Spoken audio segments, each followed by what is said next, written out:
ونشهد أن لا إله إلا الله وحده لا شريك له ونشهد أن محمدا عبده ورسوله۔ آج جمعے کے بعد کچھ جنازے ہوں گے، جن میں سب سے پہلے تو ایک سیرا لیون سے ایک افسوسناک خبر آئی ہے کہ ہمارے وہاں کے ایک بہت ہی پرانے اور مخلص احمدی جماعت کے فدائی تھے، اپاپا یا کیا لفظ ہے، الحاج یحییٰ کمارہ صاحب، وہ وفات پا گئے ہیں، تو ان کے جنازہ غائب کی درخواست کی گئی ہے۔ دوسرے ہمارے ایک مبلغ ہیں موریشس کے، مکرم رفیق احمد صاحب جاوید، ان کے بھائی کا جنازہ ہم نے پیچھے پڑھا تھا، اچانک حادثے میں فوت ہو گیا تھا امریکہ میں۔ ان کے والد صاحب بھی تھوڑے عرصے کے بعد ہی وفات پا گئے، یا تو صدمے کا اثر تھا یا ویسے ہی عمر زیادہ ہوگی، مگر بہرحال یہ دو صدمے اس خاندان کو اوپر تلے دیکھنے پڑے۔ محمد لطیف صاحب سندھی دارالصدر غربی ربوہ میں رہتے تھے، ان کی بھی وفات کی اطلاع ملی ہے۔ اسی طرح ہمارے سیکورٹی کے افسران میں سے مبارک احمد صاحب ساہی کے خسر، مکرم چودھری رشید احمد صاحب باجوہ کی وفات کی اطلاع آئی ہے، ان کی بھی نماز جنازہ ہوگی۔ اور سیدہ افضل بی بی صاحبہ، جو مکرم سید محمد یحییٰ صاحب assistant professor government science college Faisal آباد کی والدہ تھیں، ان کی بھی نماز جنازہ ہوگی۔ اور اسی طرح آخر پہ مکرم چودھری فضل صاحب گوندل، یہ دو ہیں کٹھے، محمد اسلم صاحب گوندل، خانوال ضلع گجرات کی اطلاع ہے، کٹھے دونوں کی، یہ پتہ نہیں وہ کہیں غلطی سے کہیں بعض دفعہ لکھتا ہے ولد لکھا جاتا ہے، پتہ نہیں کس طرح لکھا گیا ہے۔ کہاں ہے ہادی علی؟ نہیں، کیونکہ ویسے تعجب ہے کہ دونوں کو اکٹھی کیسے وفات ہوئی۔ بہرحال جو بھی ہے شکل، اللہ تعالیٰ کے نزدیک ان میں سے جو بھی وفات شدہ ہے، ایک یا دو، ان کی نماز جنازہ غائب ہم پڑھیں گے۔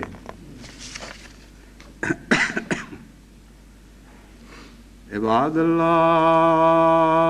رحمکم اللہ، ان اللہ یامر بالعدل والإحسان